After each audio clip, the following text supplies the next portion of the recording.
The Beatitudes 8복 8가지 복이라 그렇게 말합니다.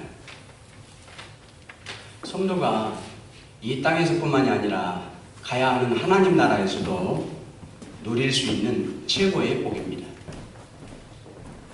이 복은 가질수록 더 풍성해지는 그런 축복입니다. 우리가 보통 축복을 말할 때 많이 가진 것이 복이다 그렇게 말할 수 있어요. 또 무엇보다도 마음만 편하면 됐지 그것이 복이다 이렇게 생각합니다. 또 건강이 최고의 복이다 이렇게도 말합니다. 그런데 아쉽게도 이러한 것들은 언제까지 누릴 수가 없어요. 짧게는 몇 년 누려도 이 땅에서밖에 한계가 있습니다. 오늘 말씀은 예수님께서 영원한 소유, 이 땅에서뿐만이 아니라 하나님의 나라에 가서도 누릴 수 있는 그러한 8가지 복에 대해서 말씀하시면서 그 복을 받기 위해서 우리가 무엇을 갖춰야 되는가를 말씀하십니다. 첫 번째 복은 심령이 가난한 자는 천국을 소유합니다. Please read it, Joseph. Today text verse 3. Blessed are the poor in spirit, for theirs is the kingdom of heaven. Amen. 영어 성경에 보면 부와 재물의 가난이 아니라 in spirit, 영적인 가난을 말해요. 심령이 가난하다, 우리 영혼이 가난하다, 내 영적 재산이 너무너무 없다. 그래서 심령이 가난한 것과 천국의 소유와 연관 지어보면 우리가 어떠한 가난을 알고 또 어떠한 것이 필요한 것인가를 알 수 있어요. 이 천국의 소유라고 하는 것은 하나님의 간섭을 받으며 사는 것을 말하고 통치권 아래 놓이는 것을 말해요. 천국을 소유했다고 하는 것은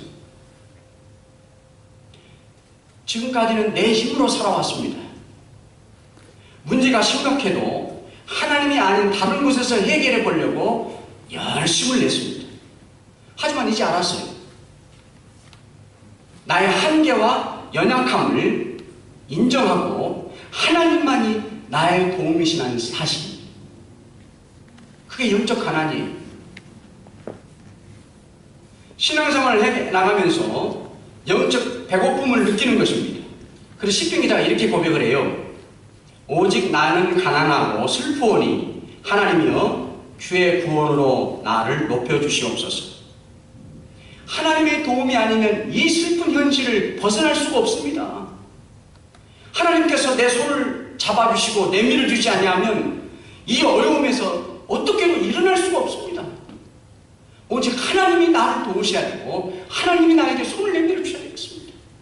그러한 열망, 이것이 영혼이 가난한 자예요. 이렇게 내 심령이 가난함을 아는 사람들은 어떻게 살겠어요? 하나님 앞에 손을 내밀죠. 하나님을 향해서 부르짖어 기도하죠. 주님 도와주셔야 되겠습니다.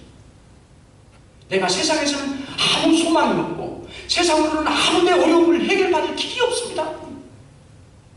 오직 주님만이 나를 도와주셔야 되겠습니다.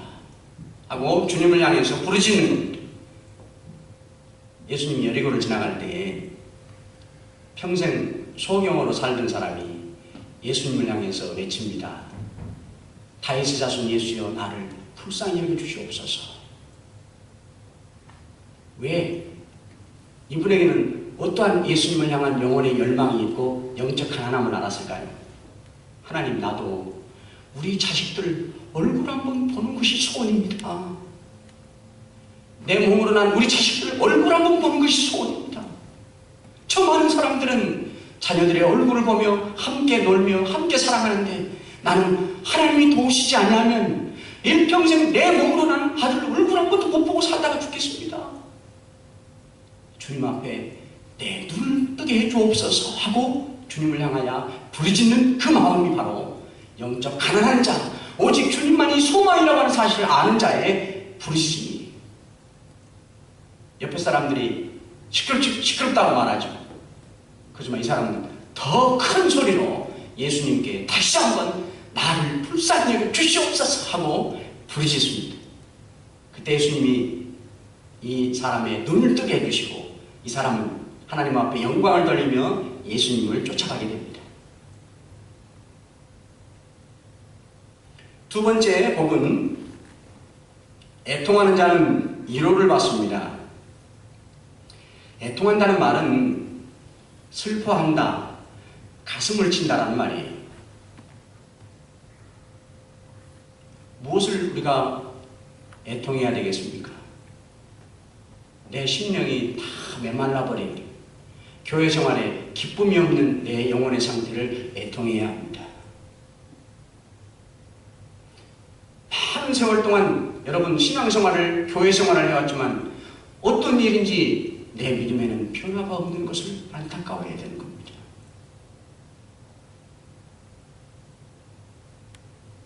하나님의 것으로 자족하면서 감사하지 못하고 어쩐지 내 마음속에는 세상 것이 더 좋고 세상 것이 나에게 만족함이 되는 그러한 삶에 대해서 가슴을 치고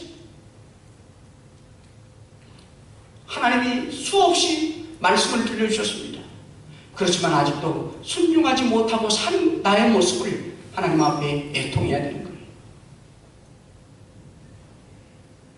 이 애통은요, 빠를수록 복이 되는 겁니다. 에서가 통곡한 눈물이 있어요.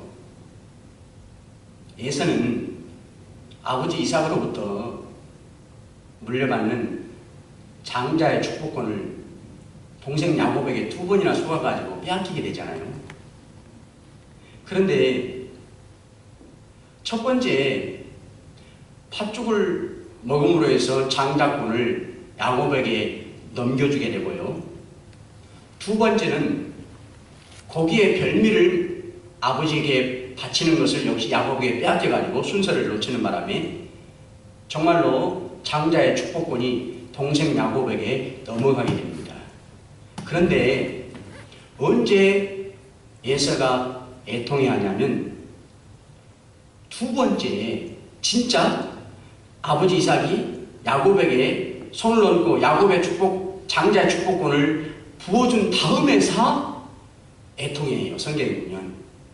그래서 우리가 뭘 할 수 있느냐면 에서가 만일에 처음에 팥죽 한 그릇에 속임을 통해서 장자의 축복권을 넘겨준다고 약속할 때 아참 내가 하나님께로부터 영원토록 복을 받는 장자의 축복권을 이 팥죽 한 그릇에 넘겨줄 수가 있는가, 그때 가슴을 치면서 애통했더라면 혹시나 장자의 축복권을 야곱에게 잃지 않을 수도 있었다는 거예요.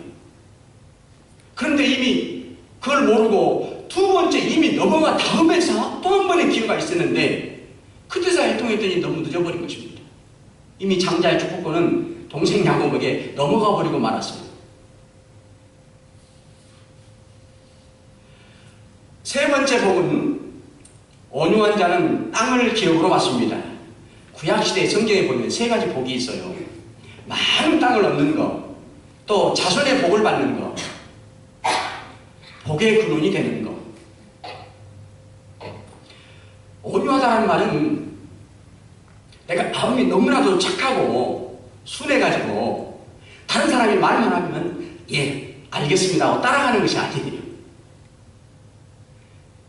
또 내가 너무나도 나로 똘똘 뭉쳐가지고 내 생각만을 따라가는 것도 아닙니다. 성경적인 온유함이란 어떠한 경우에나 하나님의 인도와 주장을 받아서 따라가는 자예요. 그게 온유한 자예요.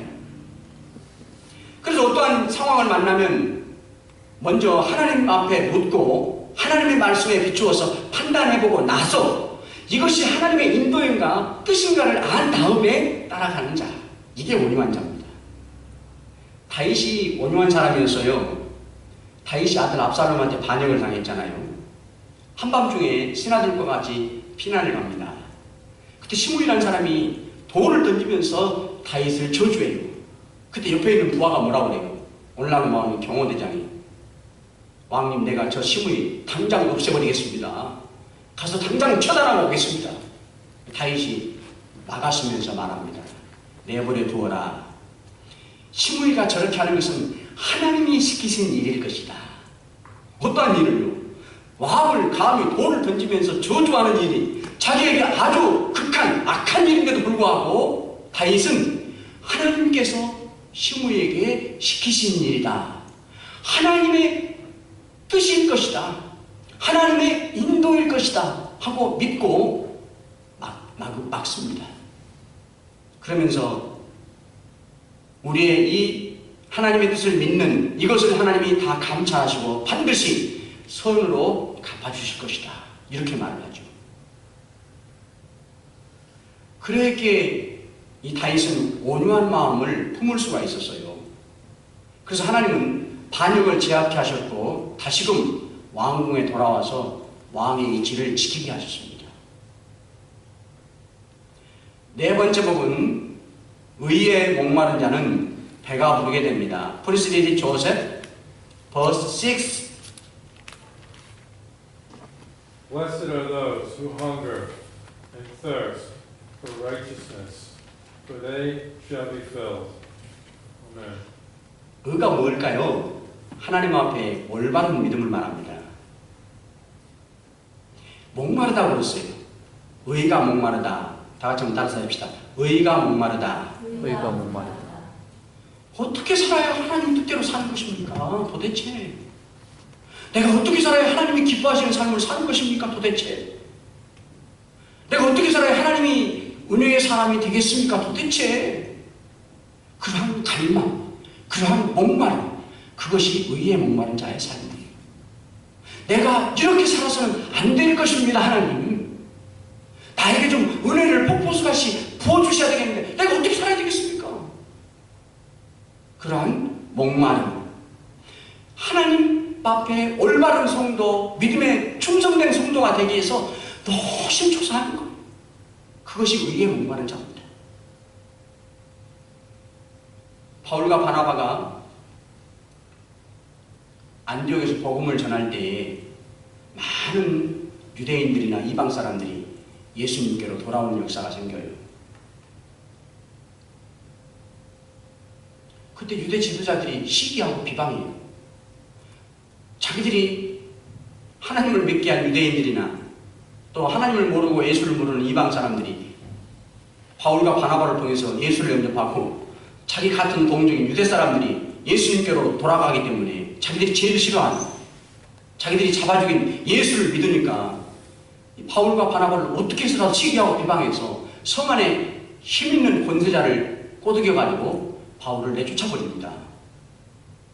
그런데 성경은 이 바울과 바나바에 잡혀서 내쫓겨가는 그 중에도 그들의 마음에는 기쁨이, 성령이 충만했느니라, 그렇게 말씀해요. 왜? 바울과 바나바에게 하나님의 의란 자신들에게 주어진 복음을 전하는 사명을 감당하는 일이었어요.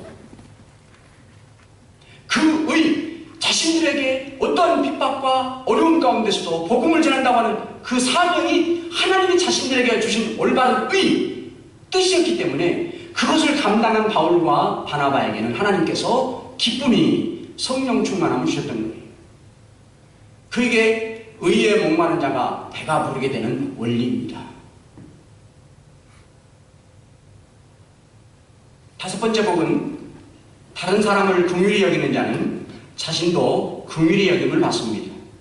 이웃에 대한 긍휼히 여기는 마음을 말합니다. 어려운 사람, 또 형편이 불비한 사람을 보고 조소하고 비웃는 것 대신에 불쌍히 여기고 그들을 어루만지고 그들을 사랑하고 도와주는 것입니다. 사도 바울이 감옥에 있을 때 이런 편지를 하나 보낸 게 있었어요. 자기가 감옥에 있는데 늘 자주 찾아와서 자신의 필요와 도움을 베풀어 주었던 오네시보로의 집을 위해서 긍휼을 베풀어 주옵소서 하고 편지를 남깁니다. 원컨대 주님께서 오네시보로의 집에 긍휼을 베푸시옵소서. 원컨대 주께서 저로 하여금 그날에 주의 긍휼을 얻게 하옵소서. 오네시보로는 감옥에 있는 바울을 향해서 어느 하나도 부끄러워하지 않았어요. 오히려 감사했어요. 그래서 다른 사람들은 가기 싫어했지만 바울이 필요한 여러 가지 생필품들을 자주 감옥에까지 찾아가서 바울을 섬겼어요.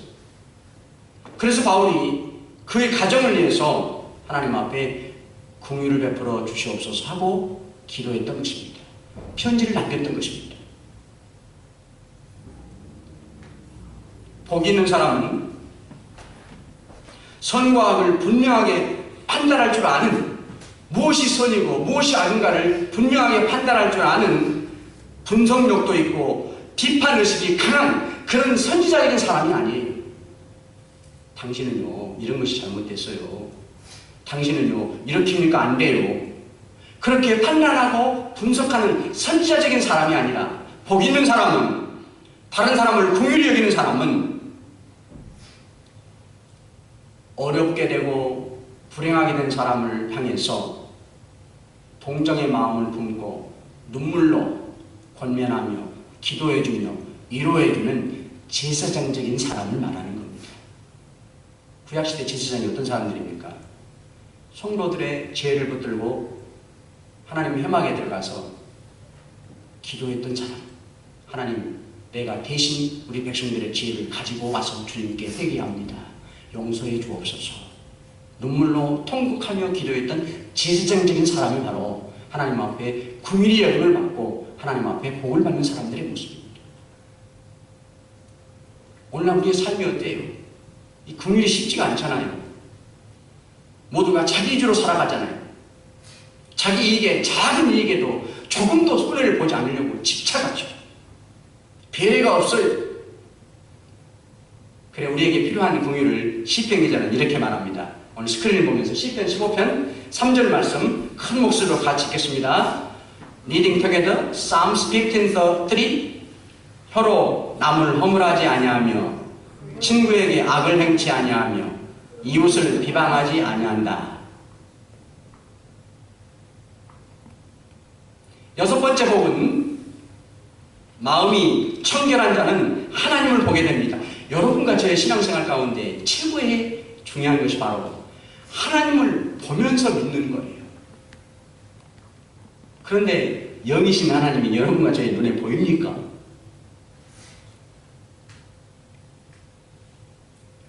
보고 믿어야 우리 신앙생활에 깊이가 있고요. 흔들리지 않아요. 또 힘이 있어요. 제가 2주간에 새벽마다 또 저녁에 교회에서 기도하면서 기도의 깨달음을 말씀하셨잖아요. 하나님은 보이지 않지만 내 기도를 듣고 계신다. 그러니까 기도가 힘이 나요.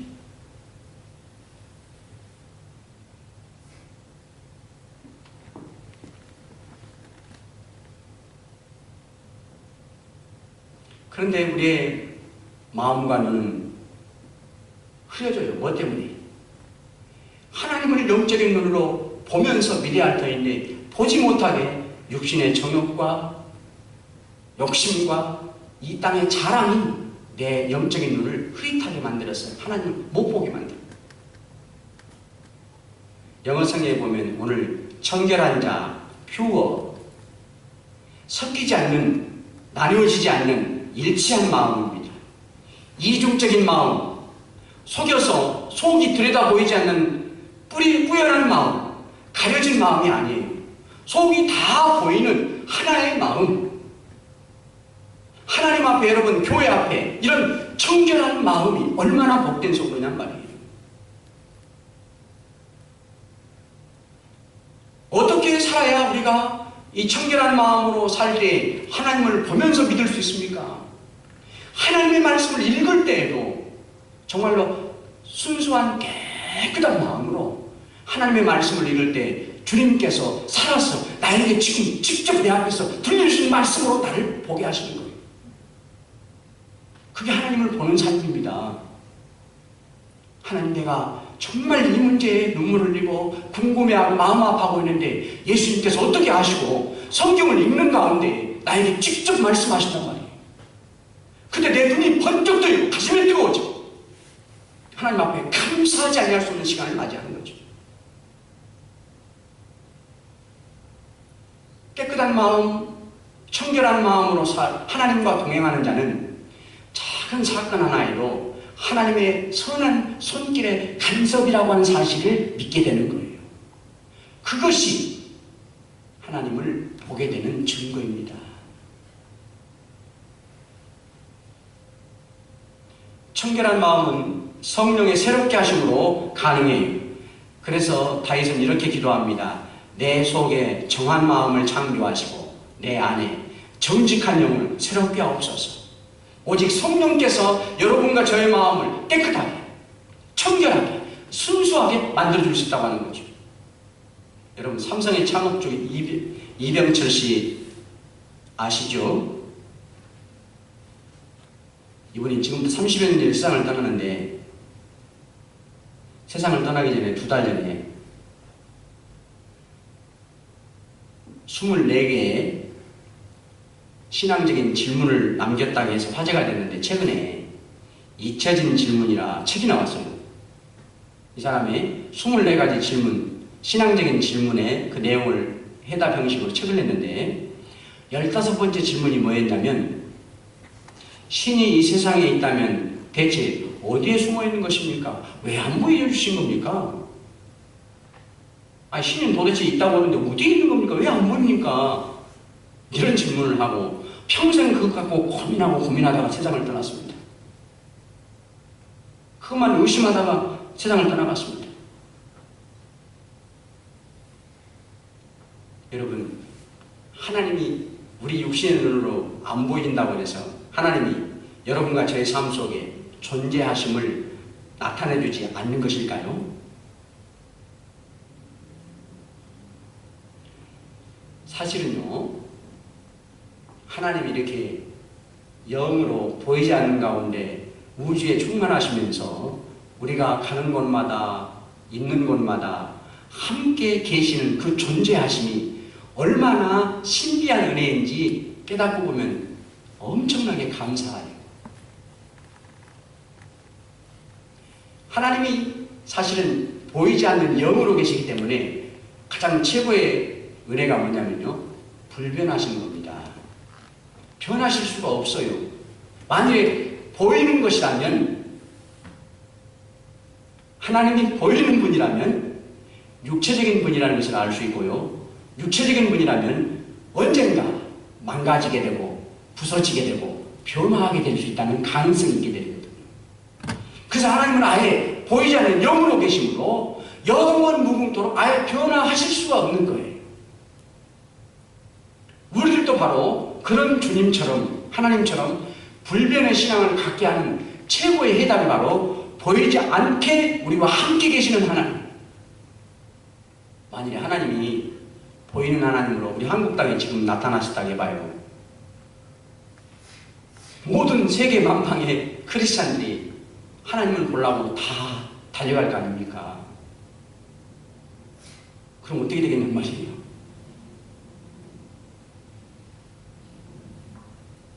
일곱 번째 복은 화평케 하는 자는 하나님의 아들이라 일컬음을 받습니다. 조셉 프레스디리 버스 9.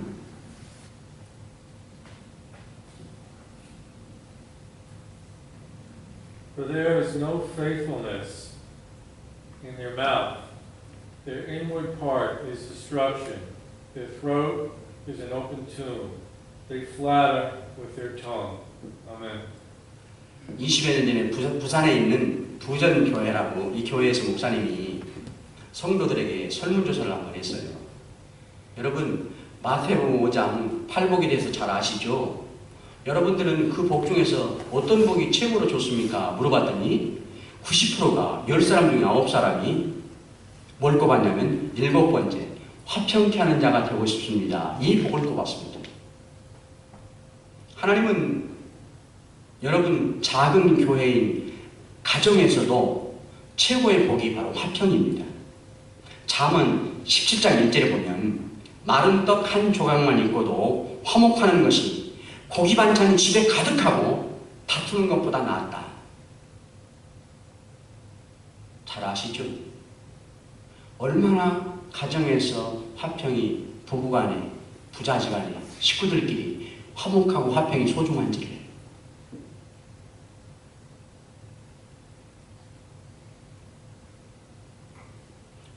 특별히 여러분과 저 성도들은 다른 사람들과의 화평케 하는 삶을 살라고 말씀하시는 겁니다.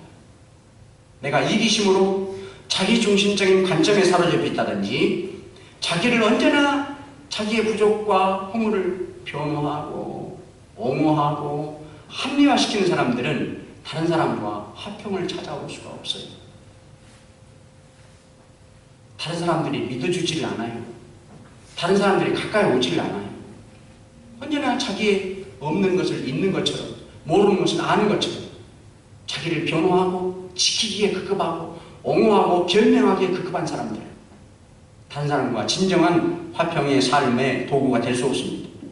그래서 로이드 존슨 목사님은 영국의 유명한 설교가요, 기독교 역사의 유명한 목사님 중에 한 분인데요, 이분은 이렇게 말했어요. 당신이 화평케 하는 자가 되려면 먼저 자신을 망각하셔야 됩니다.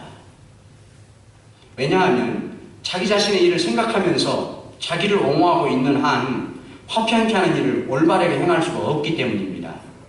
화평케 하는 자는 하나님의 영광이 그의 마음에 중심적 관심사가 되어 있다는 사람입니다. 그래서 그 사람은 하나님의 영광 때문에 봉사하고 노력하면서 그의 생을 꾸려나가는 사람이기 때문입니다. 하나님의 영광 때문에 다른 사람을 품고 하나님의 영광 때문에 자기 자신의 모든 마음을 다 서운한 마음, 원망하는 마음, 불평하는 마음을 다 어쩌요? 잊어버린다는 것이죠. 하나님의 영광 때문에. 그래야 우리가 다른 사람과 화평케 할 수가 있다고 하는 거예요. 오늘 화평케 하는 자가 되어야 하나님 자녀의 이름을 일컬음을 받느니라. 세상 사람들과 하나님 앞에 인정받는 자가 된다는 거예요. 주님은 우리에게 두 가지 화평의 직책을 주셨어요. 예수 그리스도의 십자가의 보혈로 말미암아 영원한 하나님과의 복된 관계가 되게 하셨어요. 이제는 무엇을 우리에게 직책을 원하시느냐? 다른 사람들과도 화평케 하는 자가 되라. 예수 그리스도의 십자가의 보혈로 하나님과 화평케 된 자이니 이제 너희들은 그 은혜로 다른 모든 사람들과 언제나 화평케 하는 삶을 살라고 하는 것입니다. 여러분과 저 화평을 심는 사랑하는 모든 성도들이 계시기를 바랍니다. 마지막 8번째 복은 의를 위해 핍박을 받는 자에는 천국을 얻습니다. 무엇 때문에? 의 때문에 핍박을 받는 자. 예수님이라는 이름 때문에, 하나님의 말씀 때문에 당하는 핍박입니다. 오픈 더 미션이라는 선교단체가 있는데 이 선교단체가 하는 일은 매년마다 전 세계 국가를 조사해요. 어떤 나라가 기독교 핍박을 가장 많이 하는가. 그런데 최근에 10개 국가를 발표했는데 가장 핍박이 많은 나라 1위는 어디일까요? 북한입니다. 그 다음에 두 번째가 아프가니스탄, 그 다음에 사우디아라비아, 소말리아, 이란, 몰티브, 우즈베키스탄, 예멘, 이라크, 10번째가 파키스탄. 북한은 10년 동안 변함없이 예수 그리스도 기독교를 핍박하는 최고의 국가입니다. 그런데 놀라운 것은 이러한 10대 최고 핍박 기독교 핍박 국가에도 예수 그리스도의 복음을 들고 생명을 걸고 나가서 전하는 선교사들이 다 들어가 있다고 하는 사실이에요. 왜 그들이 이렇게 목숨을 걸고라도 들어가 있을까요? 왜 들어갈 수가 있겠죠? 누가 강제로 그냥 차에다 실으다가 내려줬습니까? 아닙니다. 그들에게는 예수 그리스도의 생명, 예수 그리스도의 사랑이 십자가의 보혈의 은혜가 자신들의 생명보다도 더 크고 놀랍다는 사실을 믿기 때문입니다.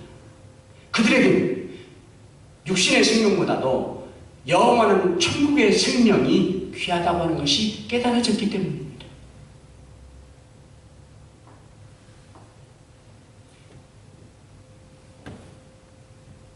여러분과 제가 예수님 때문에 하나님의 말씀을 지키는 것 때문에 당하는 고난이나 핍박은 사실은 로마서 5장에 보면 받으면 받을수록 우리의 인격이 어떻게 되냐면 원하는 것들이 깎아져요. 또 바로 되지 못한 것들이 닦아져요. 그래서 신앙의 인격이 성숙해져요. 또 신앙이 강해져요. 핍박을 받으면 받을수록.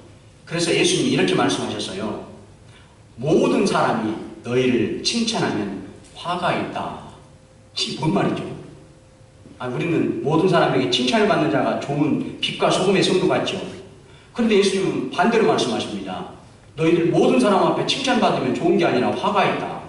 왜?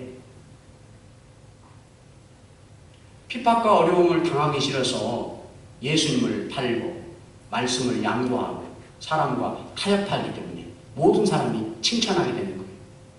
그러나 주님은 싫어하신다는 거예요.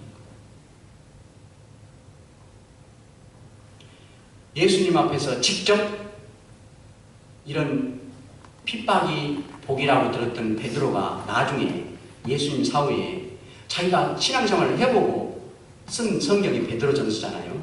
그 베드로전서에 보면 어쩌면 예수님이 하신 말씀과 똑같이 기록해 놓았어요. 이렇게 기록해 놓았습니다. 너희는 그리스도의 고난에 참여하는 것을 즐거워하라. 그의 영광을 나타내실 때 기뻐할 것이며 너희가 그리스도의 이름으로 욕을 받으면 복 있는 자로다. 왜? 베드로는 예수님 말씀을 들을 때는 몰랐겠죠. 직접 살아보니까 신앙생활 해보니까 하나님의 참 복이 오히려 고난과 핍박이 복을 받기 위해서 필수 불가결한 요소라는 사실을 깨달은 거예요. 여러분과 제가 고난과 핍박을 피해가면 내 신앙생활에 결코 유익이 요연 멀다고 하는 것입니다. 오늘 8가지 복의 말씀을 들으면서 기억할 것이 있어요. 첫째 무슨 복입니까? 8가지 중에 첫째 복 따라서 하십시다. 심령이 가난한 자. 8번째 복이 뭐였습니까? 따라서 하십시다. 의를 위해 핍박을 받는 자. 예수님이 8가지 복 가운데 첫 번째 심령이 가난한 자가 복되도다 하고 가장 먼저 언급하신 의도가 있어요.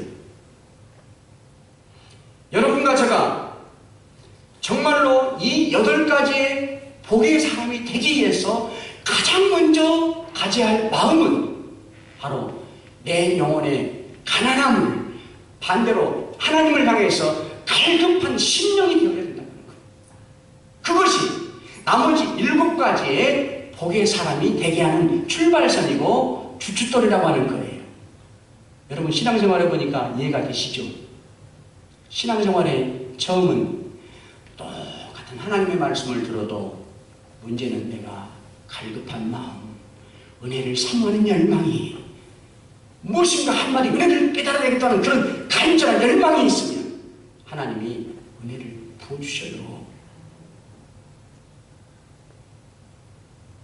그것이 나머지 7가지 복을 받게 하는 출발선이라니까요.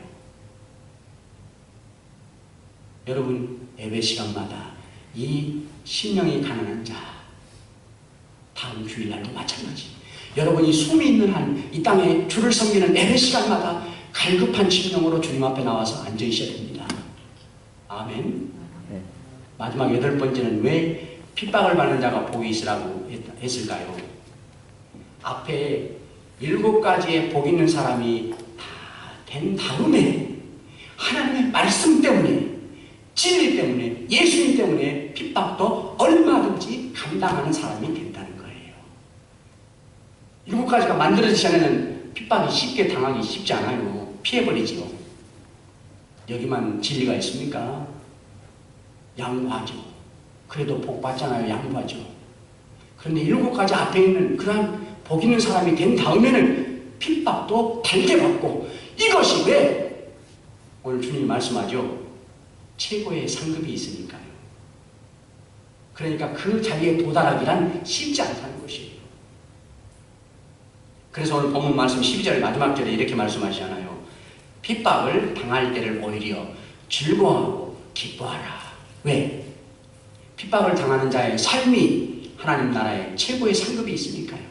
여러분의 신앙을 하루속히 변화시킬 지름길이니까요. 하나님 앞에 은혜의 세계에 도달하는 최고의 빠른 길이니까요.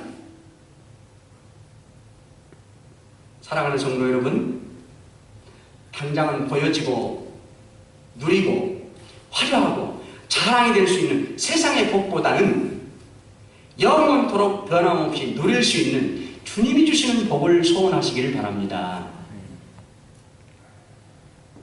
그래서 오늘 말씀에 나오는 복을 영어 성경에 보면 해피니스라고 하지 않고요, 블레스드라 그렇게 말해요.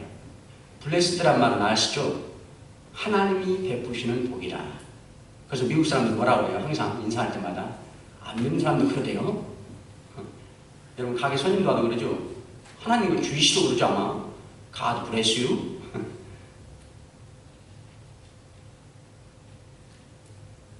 이 블레싱이라는 그 원어를 깊이 들어가면 블러드, 피의 제사에서 유래된 말이라고 해요.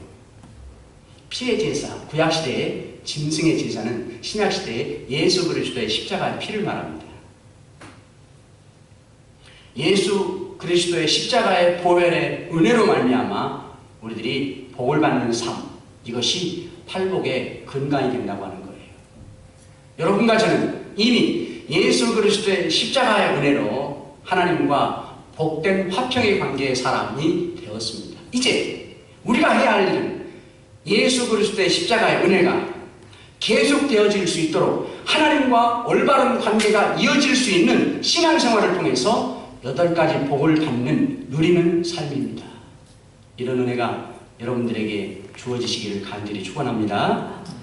오늘 말씀 생각하시면서 같이 기도하시겠습니다.